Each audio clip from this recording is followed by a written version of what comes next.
시청자 여러분 안녕하십니까. CBS 토론입니다. 제20대 대통령 선거가 10여일 앞으로 다가왔습니다. 이미 결정하신 분도 계시겠지만 아직 고민 중인 분도 계실 거라고 생각하는데요. 오늘 CBS 토론에서는 성경적이고 기독교적인 가치 위에서 주요 대선 후보 진영의 생각과 정책을 살펴보는 아주 특별한 시간을 마련했습니다. 네, 오늘 토론에 나와주신 후보들 소개해드리겠습니다. 먼저 대선 후보 진영에서 두 분 모셨습니다. 더불어민주당 중앙선대위 기독위원회 공동위원장을 맡고 계신 김회재 의원 나오셨습니다. 안녕하십니까. 국민의힘 기독인회 수석 부회장을 맡고 계신 송석준 의원 나오셨습니다. 네, 안녕하세요. 그리고 이어서 기독교적 관점으로 정책을 살펴주실 기독교계 패널 역시 두 분 모셨습니다. 한국 YWCA 연합회 실행위원이고요. 한국 여성정치연구소 소장을 맡고 계신 김은주 소장님 나오셨습니다. 그리고 교회와 사회연구소 소장이시고 기독교 대선행동정책위원장이신 박성철 목사님 나오셨습니다. 네, 안녕하세요. 네, 오늘 귀한 자리 감사합니다. 시간이 없어서 곧바로 토론으로 들어가도록 하겠는데요. 오늘은 시간 관계상 발언 2분, 그리고 추가 질문 30초, 추가 답변 1분, 그리고 마지막 마무리 답변 2분씩 이렇게 드리는 걸 형식으로 진행하겠습니다. 가장 먼저 저희가 얘기할 건 역시 사회통합이라는 주제인데요. 특별히 최근에 젠더라든가 세대 간의 갈등이 중요한 이슈가 됩니다. 사회가 분열하지 않도록 하는 종교의 역할이 갈등을 중재하고 통합하는 정치의 어떤 본령과 잘 맞는 부분인 것 같은데, 먼저 각 후보 진영에서 우리 사회의 통합을 위한 비전이나 정책 어떻게 준비하고 계신지 들어보도록 하겠습니다. 먼저 더불어민주당 김회재 의원부터 드리겠습니다. 예, 지금 우리 국민의 89% 정도가 우리나라가 초갈등 사회다. 이런 여론조사 결과가 나왔습니다. 우리가 이제 갈등 문제를 해결하지 않고서는 도저히 선진국으로 진입할 수 없다. 여기에 대해서 정치권이나 사회 뭐 전반적으로 이런 전부 동의를 하고 있는데, 그래서 이번에 대선이 무엇보다도 이 대립과 갈등 문제, 분열과 이 증오 문제 이런 거를 해결을 하고 사회 통합과 어떤 비전을 제시하는 그런 이제 후보가 대통령으로 돼야 되는 그런 이제 절체절명의 시기에 와 있다 이 생각을 합니다. 이 문제가 왜 이제 갈등이 이렇게 커지는지, 이거는 격차 문제라고 진단을 하고 있습니다. 무엇보다도 이 교육이나 어떤 자산 문제, 그 다음에 지역이나 일자리에서 격차가 이전에 비해서 점점 커지다 보니까 그게 경제적 격차로 이어지고 거기서 이제 세대 간의 갈등, 대립으로 이제 비화 확산이 되는 이런 문제가 있어서 우리 이재명 후보와 민주당 입장에서는 어떻게 하면은 이런 격차 문제를 해결하고 통합과 비전의 정치로 갈 수 있겠느냐, 이 부분을 지금 고민을 많이 하고 있습니다. 특히 이제 부모 세대의 어떤 자산이나 이 교육 격차, 이게 그대로 자녀 세대로 대물림이 되고, 또 거기서 다시 일자리나 이런 거에 계속 대물림이 되다 보니까 문제 해결이 안 되고 점점 심화되고 커지는 이제 그런 문제가 생긴단 말입니다. 그래서 우리 캠프 후보 입장에서는 좀 미래 세대에게 좀 희망을 주고 기회의 총량을 늘려주는 방향으로 정책 제시를 지금 하고 있습니다. 이어서 국민의힘 송석준 의원님. 문재인 정부가 시작하면서 기회는 균등하게, 과정은 공정하게, 결과는 정의롭게 이렇게 보장해 주겠다고 했습니다. 하지만 벌이는 정책마다 많은 실패를 거듭하면서 결과적으로 이런 공정성을 상실하는 그런 현상들을 많은 곳곳에서 목도할 수가 있었습니다. 바로 이런 것이 결국은 젠더 갈등으로, 세대 갈등으로 비화되지 않았나 이런 생각이 듭니다. 그 중에 일환으로 하나로 이제 우리가 여성가족부 그동안에 중요한 역할을 많이 해왔습니다. 하지만 이제 또 시대가 변함에 따라서 새로운 우리 사회의 가족 문제라든가 기타 이제 여러 가지 세대 간의 갈등 문제 이런 것들을 복합적으로 이제 잘 다루기 위해서는 뭔가 시대 변화에 맞게 부처의 역할과 기능도 이제 조정하겠다, 이런 것이 이제 대표 공약으로 제시가 됐고요. 그리고 이제 그동안 우리 사회에 이렇게 여성 문제 이런 거에 대해서도 결국 젠더 폭력 뭐 이런 거, 또 게다가 성범죄에 대한 어떤 우리가 강력한 처벌 이런 것도 우리가 여러 가지 구상을 하고 있고요. 네, 고맙습니다. 이어서 중요한 주제 중에 하나인데요. 차별금지법이라고 하는 포괄적 차별금지법 제정 이슈는 차별 없는 평등한 세상을 다룬다는 맥락에서도 너무 중요한 이슈지만 또 기독교 내에서는 성경적 교리를 지킨다는 입장도 있고 좀 사회 갈등이 좀 있는 부분이거든요. 두 입장 무엇인지 요거부터 또 듣고 가도록 하겠습니다. 이번에는 송석준 의원님 먼저 답변 부탁드리겠습니다.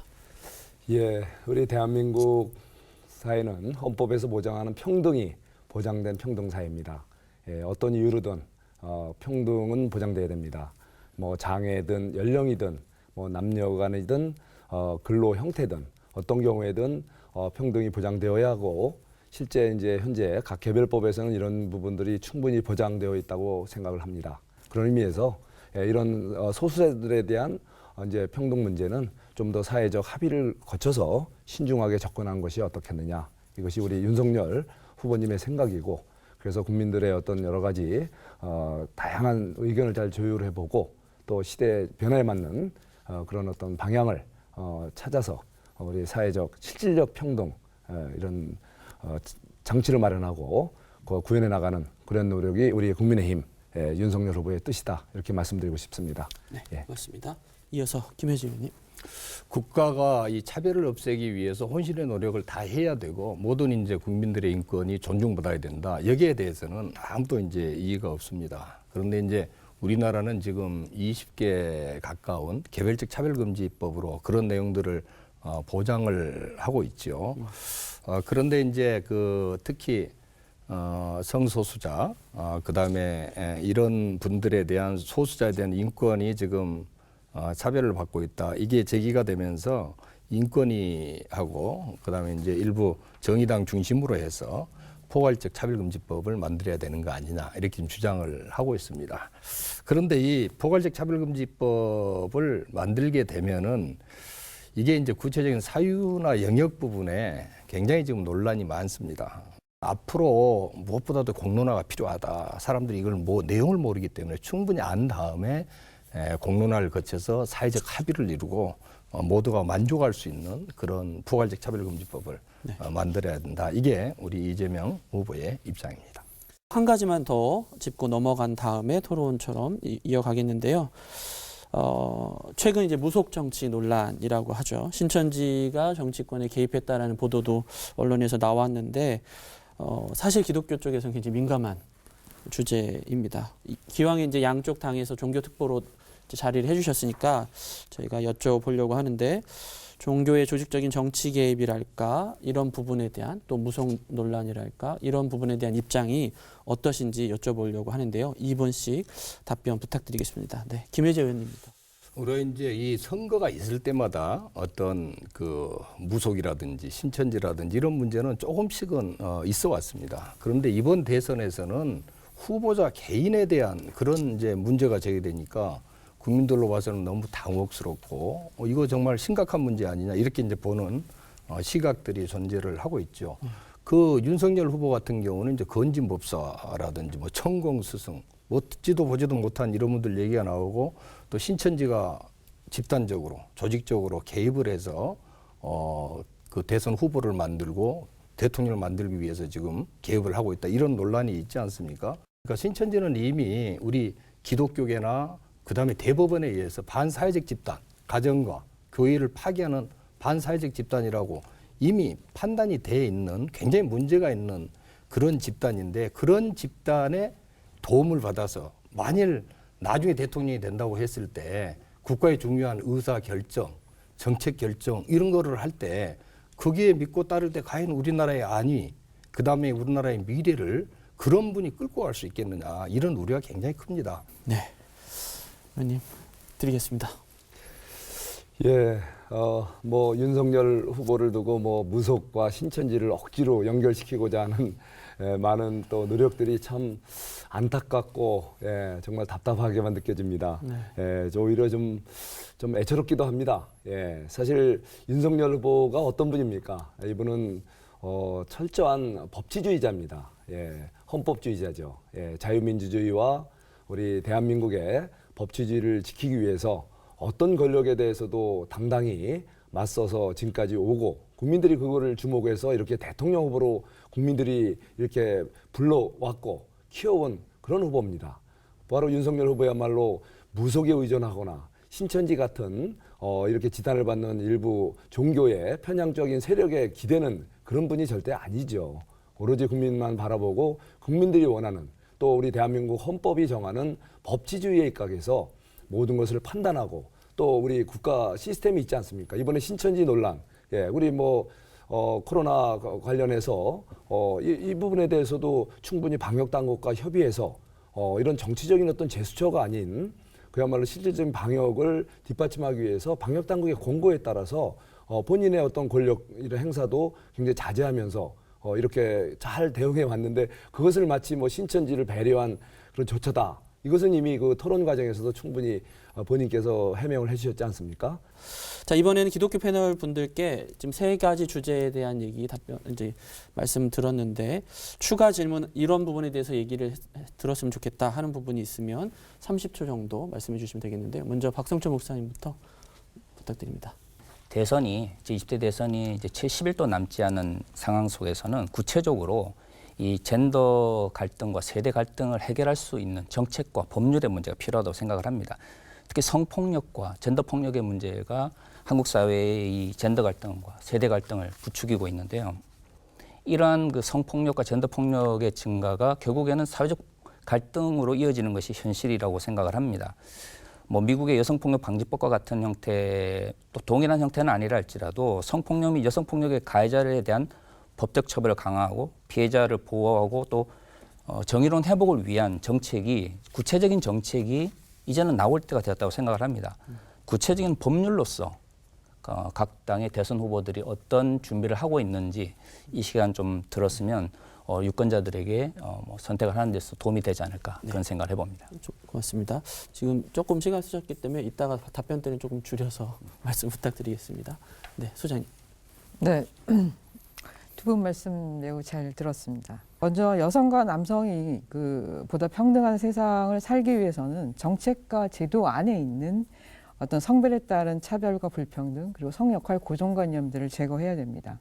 그렇게 하기 위해서는 성평등 추진기구로서의 여성가족부의 역할이 매우 중요합니다. 그래서 어떤 부분에 있어서는 지금 현재 여성가족부의 기능을 좀 더 확대하고 강화된 새로운 어떤 독립기관이 필요할 시점이라고 저는 생각하는데, 근데 지금 우리 송 의원님께서는 말씀 중에 지금 현재 그동안 국민의힘에서 제안했던 거와는 다른 방법으로 이제 여성가족부의 역할과 기능에 대해 말씀을 해주셨는데, 중앙선거관리위원회 홈페이지에 올라와 있는 10대 공약에 보면 청년이 불공정하다고 생각하는 여성가족부의 폐지가 국민의힘의 이제 공약인데요. 지금 좀 아까 여기서 이제 조정이라는 말씀을 쓰셔서 그 부분을 피해 가셨는데 어쨌든 이 여성가족부의 기능과 역할 확대에 대해서 어떻게 생각하시는지 두 후보 진영의 이야기를 좀 듣고 싶습니다. 네, 고맙습니다. 답변은 국민의힘 송 의원님부터 드리겠습니다. 예, 우리 사회에 아직도 이렇게 만연하고 있는 성폭력, 젠더 폭력에 대해서는 우리 당의 또 윤석열 후보 입장에서는 단호하게 실질적으로 그걸 예방할 수 있는 장치를 관련 법에서 좀 강화하고 또 예방을 함에도 불구하고 또 발생한 그런 문제, 범죄에 대해서는 아주 강력하게 처벌할 수 있는 그런 근거 마련해서 우리 사회에서 젠더 폭력과 이 성폭력이 영구히 추방될 수 있도록 정말 모든 그런 노력을 다하겠다는 그런 각오를 갖고 있다는 말씀을 드립니다. 예, 그리고 지금 소장께서 말씀해 주신 우리 여성가족부 문제에 대해서 말씀드리자면 분명한 것은 여성가족부의 순기능은 더 키울 겁니다. 이제 여성가족부가 갖고 있는 그 이름, 편협된 이름, 그거를 좀 바꿔서 기존의 좋은 기능은 살리고 이미 또 기능을 다 달성을 해서 사문화된 그런 사기능화된 부분은 좀 줄이고 오히려 더 이제 우리 사회의 건전한 가족 그리고 미래 세대들을 위한 특별히 그런 약자들을 배려하는 그런 기능을 보강해서 지금 말씀하신 대로 오히려 여성가족부보다 더 기능이 커지고 독립성도 강화될 수 있는 방향도 포함해서 모든 가능성을 같이 마련해서 정말 국민들이 원하는 새로운 부처 만들 거로 그렇게 우리는 계획을 하고 있습니다. 네, 김혜지 의원님. 예, 성폭력, 그다음에 가정폭력에 대한 문제는 어제 오늘의 문제가 아닙니다. 사실 법도 계속 강화돼 왔는데 지금 단계에서 문제는 법 집행이 확실치 않다. 그런 폭력이 발생했을 때 확실하게 처벌을 해야 되는데 지금 법 내에서도 그 처벌이 안 이루어지기 때문에 이게 계속 문제가 되고 있습니다. 그래서 1차적으로는 현 법 체계 내에서 확실한 처벌이 되도록 집행하는 것을 좀 강화를 해야 된다. 우리 이재명 후보 같은 경우는 신천지 이 코로나 때도 현장에 직접 가서 대응을 할 정도로 단호한 그런 모습들을 보였는데 이 부분에 대해서는 이재명 후보가 되면 확실하게 집행할 것이다. 이렇게 생각을 하고 있고요. 그다음에 여성가족부 폐지 문제에 대해서는 좀 그걸 폐지하겠다고 하는 거는 좀 성급한 일이다. 물론 다른 문제가 있겠지만은 여성가족부의 역할이 있거든요. 필요성도 있고. 그럼 그 부분을 어떻게 보완할 수 있는 방법은 없는지 이걸 다각도로 연구를 해서 여러 가지 이 순기능을 좀 보완을 하는 쪽으로 고쳐 나가는 게 폐지하는 것보다 지금 맞다, 적절하다 이렇게 생각을 합니다. 알겠습니다. 네, 소장님 네. 짧게 부탁드리겠습니다. 네, 일단 우리 송 의원님 답변 대단히 감사드리고요. 저는 이 여성가족부 폐지 논란과 관련해 가지고 사실상 중요한 거는 여성가족부가 아니라고 생각합니다. 그 여성가족부 폐지 논란을 이용하고자 하는 정치가 문제라고 생각을 하는 거고, 여성가족부는 만들어진 지 22년이나 됐습니다. 그래서 22년 동안 정부 정책의 주요한 정책을 담당해왔고 그 역할을 수행해왔고 그 필요성이 있었기 때문에 22년을 지속되어 왔는 이 상황 속에서 이 정부 정책을 수행하는 주요한 정부 기구를 정치적 논란, 그 중앙선거관리위원회 10대 공약에 나와 있듯이 청년이 불공정하다는 이유만으로 여성가족부 폐지를 주장한다는 건 저는 이게 타당치 않다라고 저는 이제 생각을 합니다. 그리고 이어서 제가 한 말씀만 좀 더 이어서 말씀을 드리면은요. 차별금지는 이제 인간으로서의 존엄과 가치를 보호하기 위한 인권에 관한 사항입니다. 그리고 이제 서로 다른 복수의 인간들이 어울려서 행복하게 살기 위한 민주사회의 어떤 기본권에 관한 사안이라고 생각을 합니다. 그래서 이거의 핵심은 다른 의견과 다른 취향을 가질 권리에 대한 보장이라는 문제이기 때문에 이 문제는 어떤 신앙의 문제나 종교의 문제가 아니라 정치의 문제라고 생각을 합니다. 네, 고맙습니다. 박 목사님 1분 드리겠습니다. 저는 사회적 차별금지법과 관련돼서 일단 계속해서 반복되는 이야기들이 현재도 차별을 금지하는 법률이 있다라는 건데 그게 만약 충분했다면 차별금지법에 대한 이야기가 나오지 않았겠죠. 충분치 않기 때문에 이야기가 나오는 겁니다.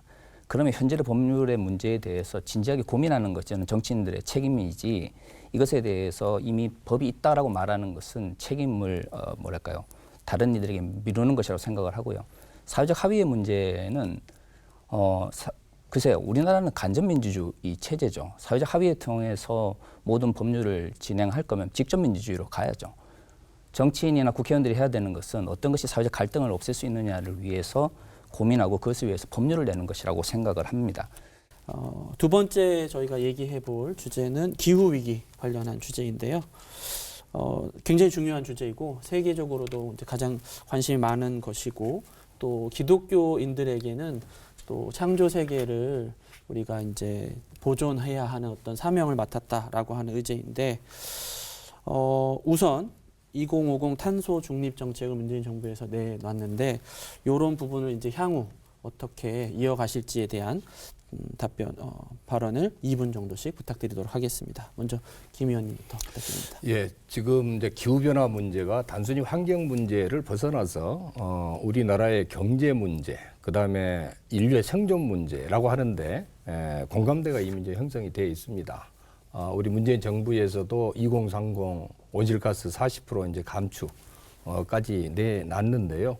사실 이 문제에 대해서 유럽에서는 이미 1988년부터 이 문제를 정책적으로 추진을 해서 감축을 지금 많이 한 상태인데 우리는 지금부터 본격적으로 시작해야 되는 이런 문제에 직면해 있습니다. 우리가 피해 나갈 수가 없는 게 기업들이 화석연료를 사용해서 제품을 생산하면은 그 애플이라든지 구글 이런 글로벌 기업들이 그런 제품은 우리 쓰지 않겠다.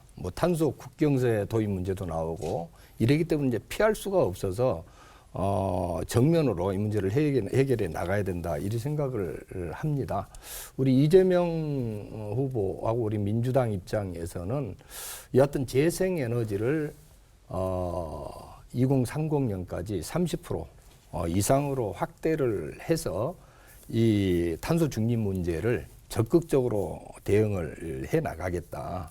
이렇게 지금 하고 있는데요.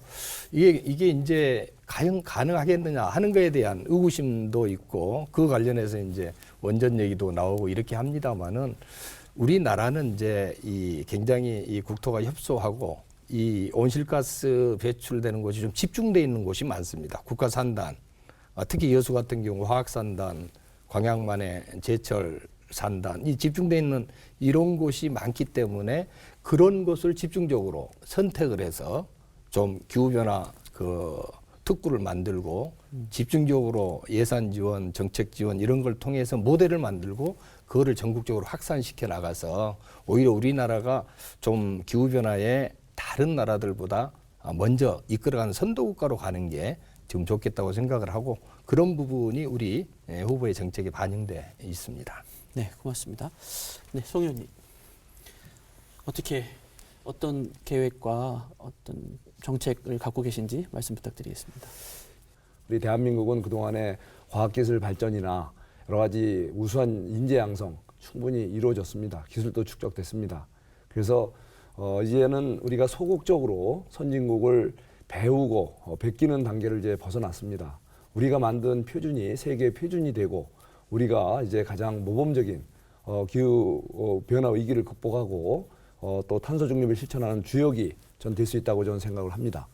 그런 의미에서 우리가 국제사회에 약속한 2030년까지 우리 국가 온실가스 40% 감축 목표 저는 축실히 우리가 이행해내야 된다고 생각을 합니다.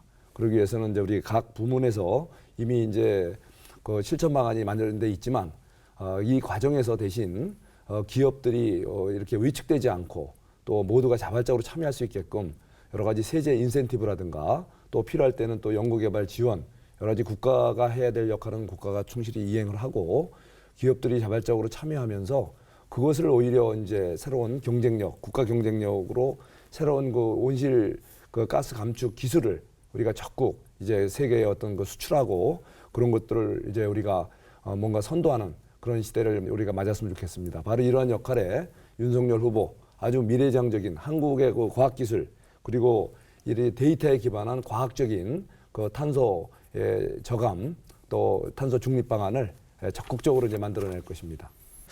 탄소 중립을 하기 위해서 구체적으로 어떻게 할 건지에 대한 말씀을 해주셨는데 특별히 이제 그럼 대안으로 어떤 게 필요하냐 했더니 원자력 얘기를 이제 최근에 이슈가 되고 이 핵발전소를 두는 것이 맞냐, 폐지하는 것이 맞냐 이런 문제가 사실 굉장히 큰 이슈이거든요.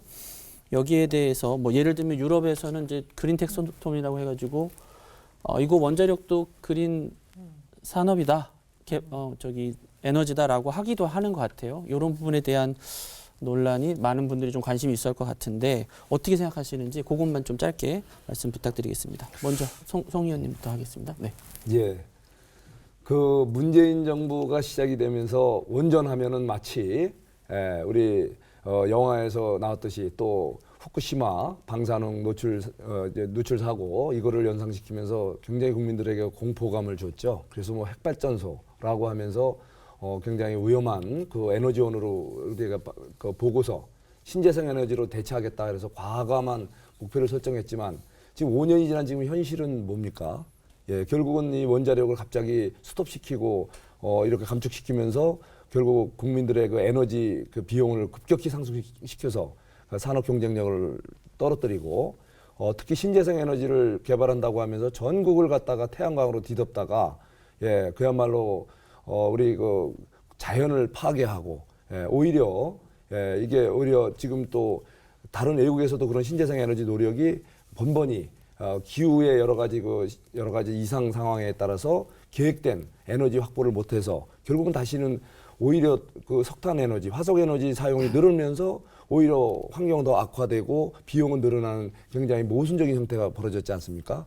그런 의미에서 우리가 어떤 에너지 정책이라는 것은 이념적 잣대 또 과욕에서 이렇게 무리한 계획을 짜기보다는 현실적으로 가장 효율적인 에너지가 뭔지 또 안전한 에너지를 어떻게 확보할 건지 이런 거에 집중을 해서 우리가 에너지 믹스를 해야 된다고 봅니다. 원자력 발전소를 유지하고 대신에 안전하게 효율적으로 이용하시겠다라고 하셨습니다. 네.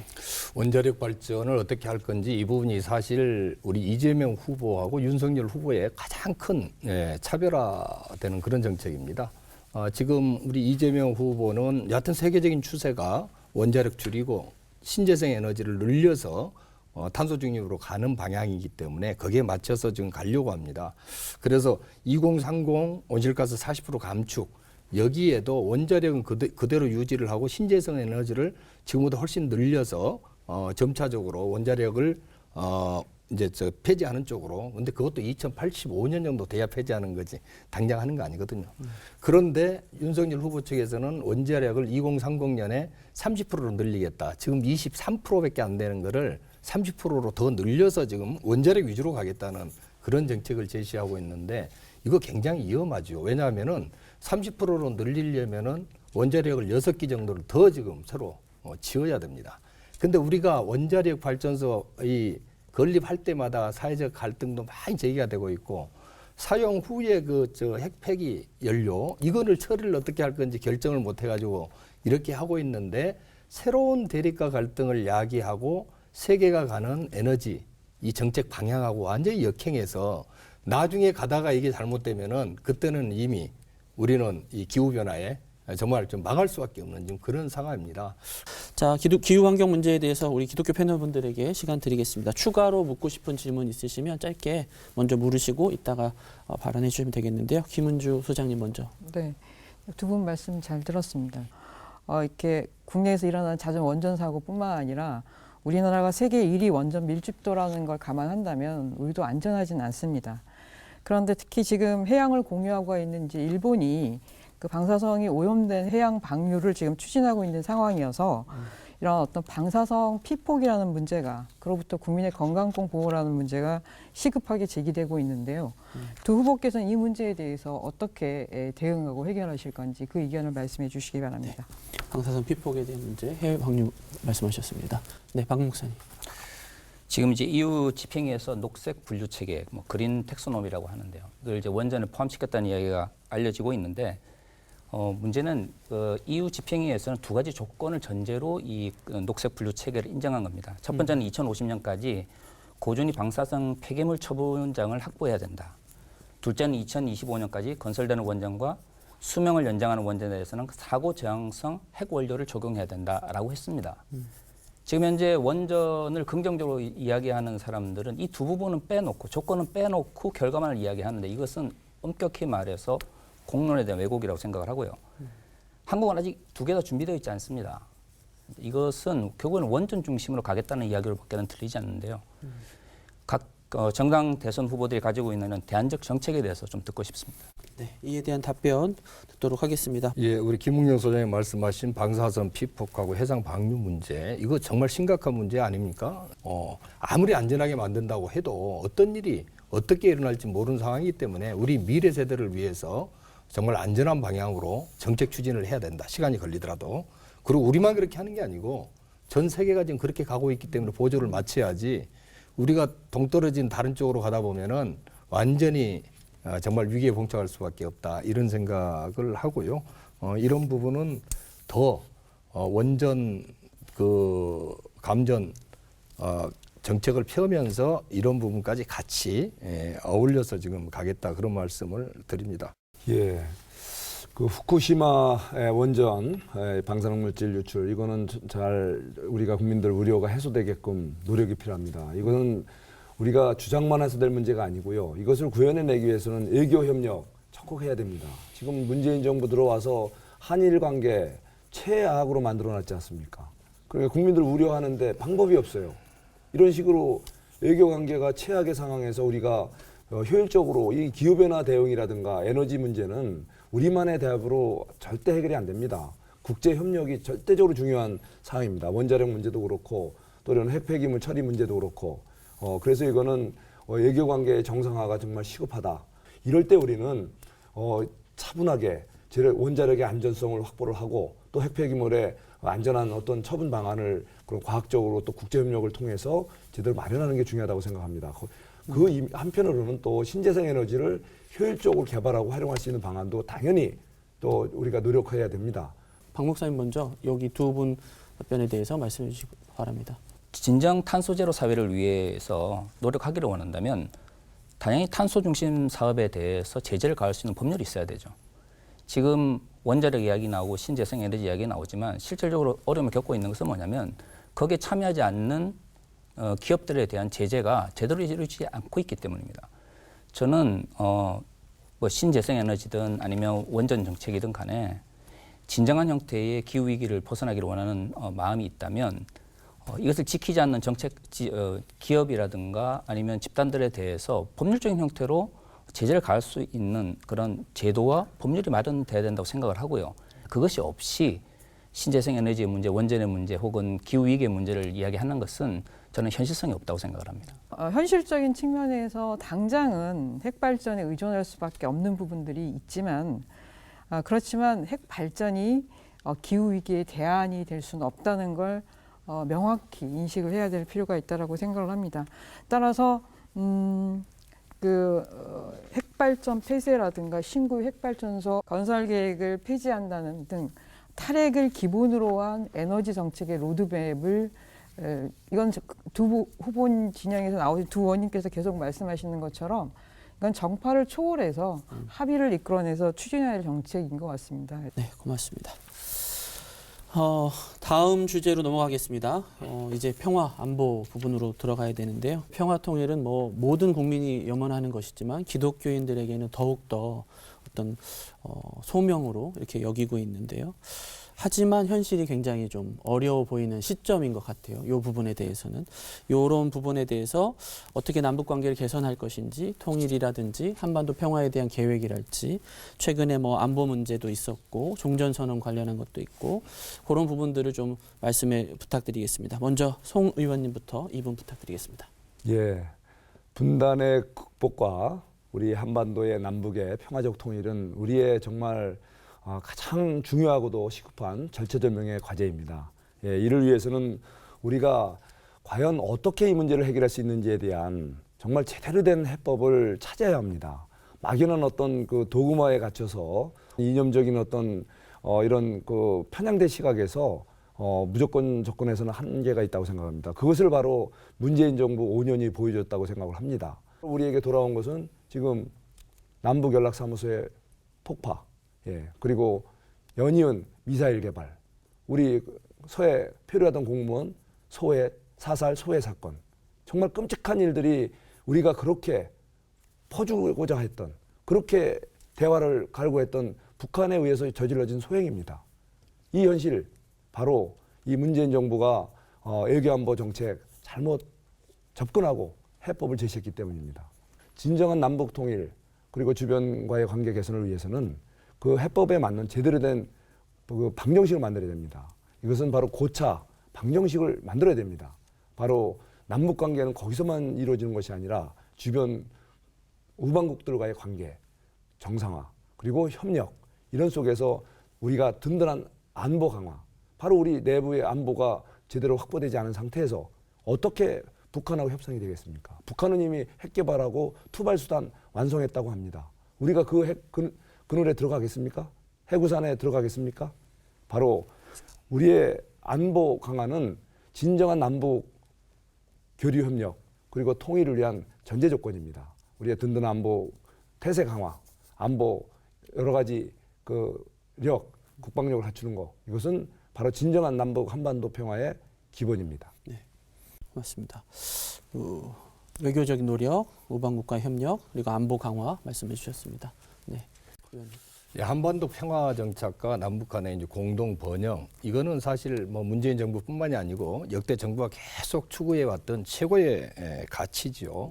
그걸 달성하기 위해서 우리가 한반도 비핵화, 그다음에 평화 공존 이걸 하기 위해서 계속 노력을 해왔는데, 여하튼 문재인 정부에서는 5년 동안 그래도 군사적인 충돌 이게 사실 한 번밖에 없었습니다. 그 이전에 비해서 굉장히 긴장 완화가 돼 있었고, 한때는 그 남북 간의 평화 무드 조성이 되고 거의 기대치도 굉장히 높여놓지 않았습니까? 그런 부분에서 충분히 역할을 했다 이렇게 봅니다.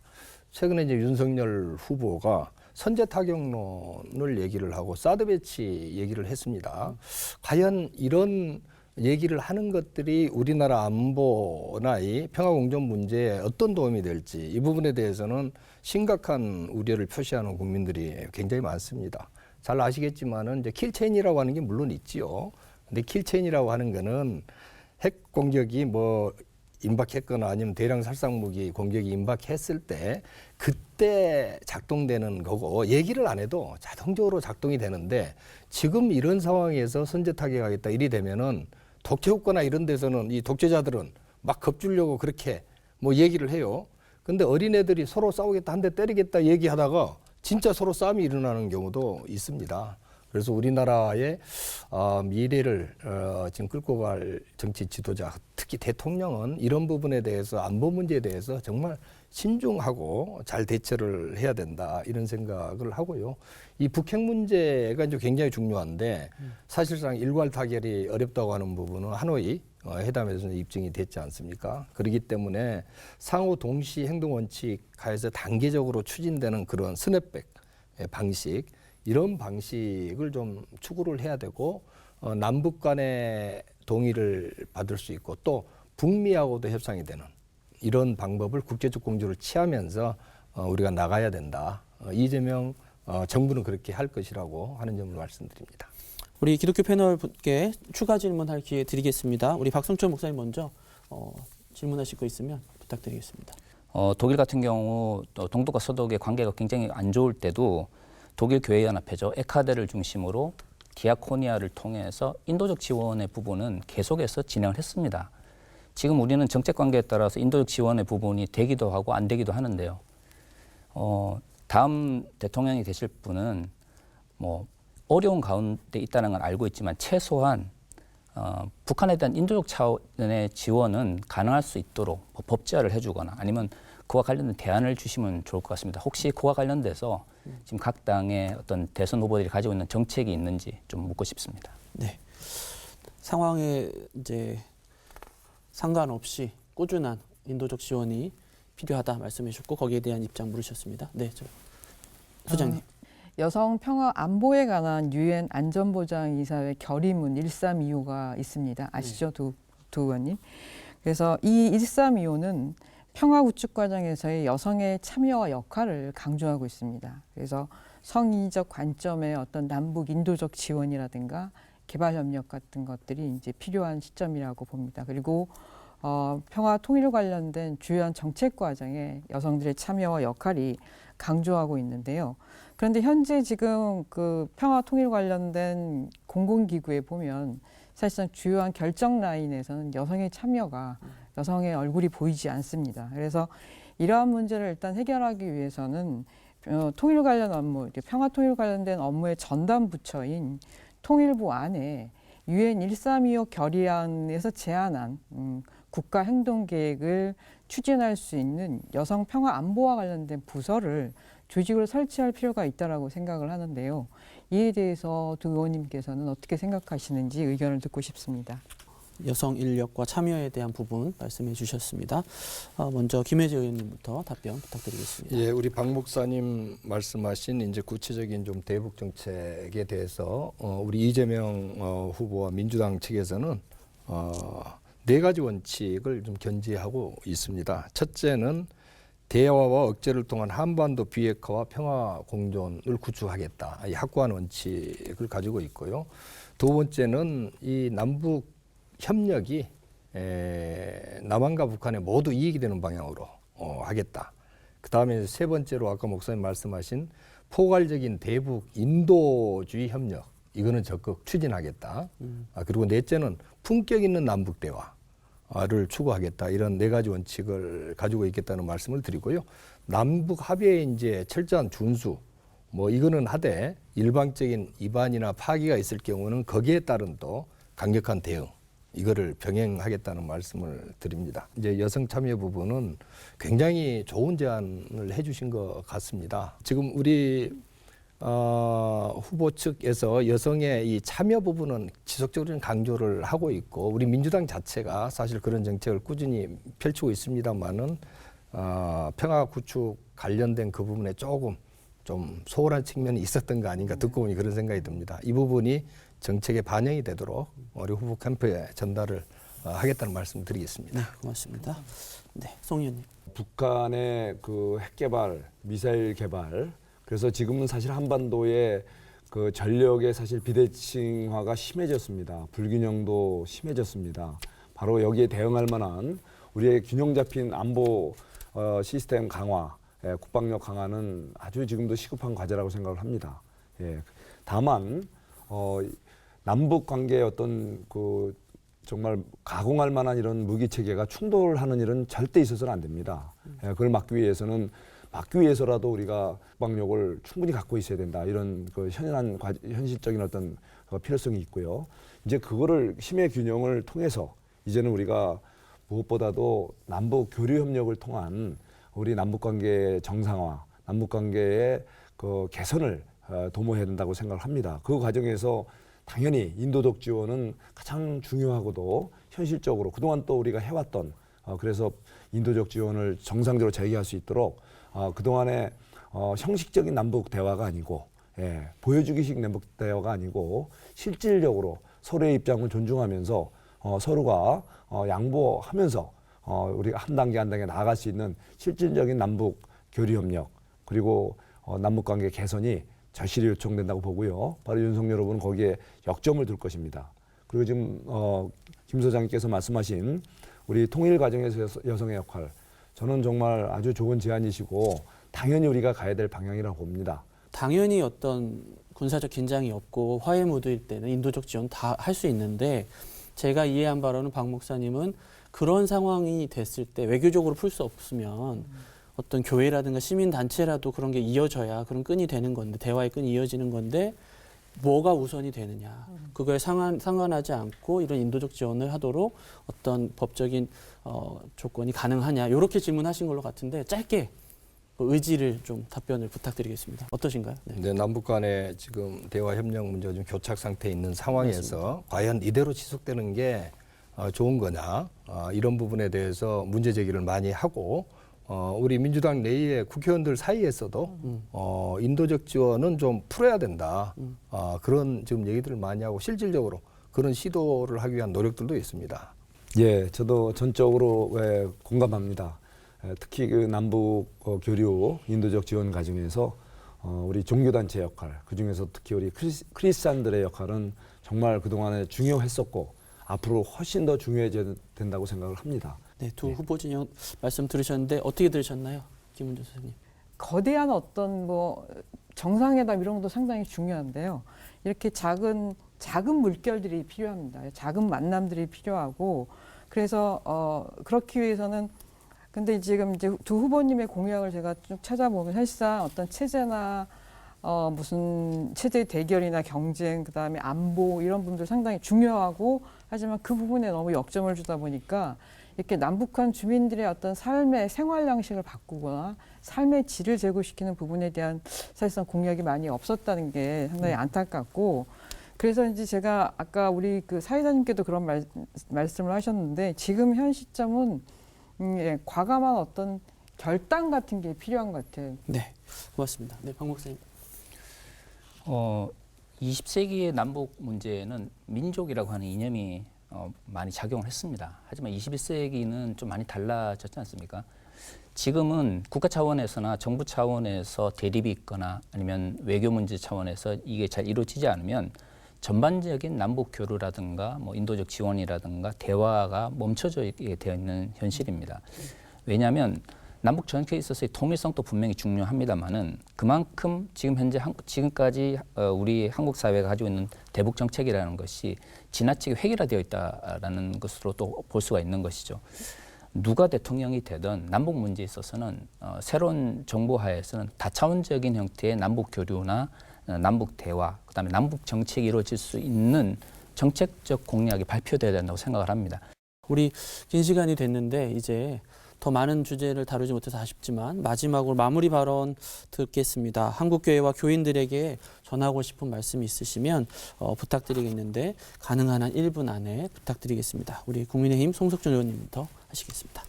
국민 여러분, 그리고 한국 교회와 교인 여러분, 우리 대한민국 개원국회는 바로 우리 이윤영 전 의원님, 이승만 당시 대통령의 요청에 의해서 기도로 우리 국회 개원을 한 적이 있습니다.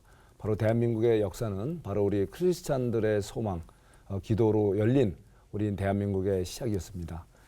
지금도 그 면면이 우리 대한민국 정신에 이어져 오고 있고, 특히 이번에 우리 국민의힘 20대 대통령 후보로 나선 윤석열 후보는 22년 대통령 선거를 앞두고 첫 예배를 1월 2일 명성교회에서 아침 첫 예배를 보면서 새해를 맞았습니다. 바로 이분이 원하는 대한민국은 바로 이제는 추정형에서 이제는 세계를 선도하는 국가를 진정 만드는 것입니다. 고맙습니다.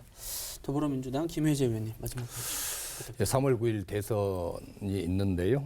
이번 대선에서 신천지의 조직적인 정치 개입, 반사회 집단의 정치 세력화, 이 부분은 기독교와 정말 경계를 해야 된다고 생각을 합니다. 또한 주술이나 무속에 의존하는 어떤 정치 지도자의 등장, 이 부분은 최근에 우리가 최순실 비선 실세 그 사건을 통해서 이 주술적인 그런 생각을 갖고 있는 비선이 얼마나 위험한 건지 경험한 지 몇 년이 지나지가 않았습니다. 또다시 그런 실패를 반복해서는 안 된다 이렇게 생각을 하고요. 무엇보다도 우리나라 위기 극복하고 미래로 가기 위해서 경제 문제를 해결하고 사회 통합을 이룰 수 있어야 되는데 분열의 아이콘처럼 보이는 그런 사람을 후보를 대통령으로 뽑는 것은 정말 안 된다 이런 생각을 합니다. 교회에서 그리고 성도님들께서 많이 기도하셔서 성경적인 가치관이 확고하고 또 공의와 사랑을 실천할 수 있는 이런 대통령이 선출될 수 있도록 많은 기도 부탁드립니다. 네, 고맙습니다. 자, 한국교회와 교인들 그리고 대선 후보에게 전하고 싶은 말씀이 있을 텐데 두 분이 대표로 부탁드리겠습니다. 먼저 박성철 목사님 먼저 가능한 한 짧게 부탁드리겠습니다. 제20대 대선을 지금 열흘 정도밖에 남지 않은 이 시점에서 정책 선거는 어디에도 보이지 않고 있습니다. 한국 사회의 정치적 퇴행은 정책이 더 이상 대선에 영향을 미치지 않는 현상으로 나타난다고 생각을 합니다. 왜 그럴까요? 대선 후보들뿐만 아니라 정치인들이 본인들의 정책이나 공약에 대해서 책임을 지겠다라고 하는 것을 유권자들에게 보여주지 못했기 때문입니다. 결국 제20대 대선을 맞아서 가장 비호감이 높은 현실을 맞이하게 됐는데요. 저는 남은 기간이라도 우리 그리스도인만이라도 정책 선거를 위해서 각 정당의 대선 후보들이 어떤 정책을 내어놓고 이것이 어느 정도의 현실성을 가지고 있으며 어느 정도의 미래 지향성을 가지고 있는지를 살펴보는 것이 필요하다고 생각을 합니다. 하나님 나라의 가치를 쫓아가는 그리스도인이라면 현실의 이익이나 정치적 지향의 문제가 아니라 한국 사회가 하나님 나라의 가치를 쫓아갈 수 있느냐를 보고 대선을 맞이해야 되는 것이 저는 옳다고 생각을 합니다. 네, 우리 목사님 말씀 전적으로 동의를 합니다. 이어서 최근에 그 팬데믹 사태를 겪으면서 우리 국민을 포함한 전 세계인들은 이젠 더 이상 예전으로 돌아갈 수 없다는 것과 무엇보다도 예전의 방식으로는 우리 앞에 놓여 있는 이 문제들을 해결할 수 없다는 점을 명확하게 인식하게 되었습니다. 그래서 사회적 대전환을 위한 새로운 가치와 어떤 새로운 접근 그리고 관례나 관행이 아닌 모험과 도전을 요청하고 있습니다. 그래서 이번 선거가 매우 중요하게 인식되고 있는데요. 그러나 지난 수개월 동안 선거 과정을 지켜본 유권자로서 매우 안타깝고 대통령 후보들이 제시한 공약과 리더십으로 과연 이 시대적 과제들을 해결해 나갈 수 있을까 하는 의구심마저 깊게 들게 하고 있습니다. 이제 두 정당은 선거 결과가 어떠하든 간에 선거 다음을 준비해야 하는 것이 공당으로서의 자세라고 생각을 합니다.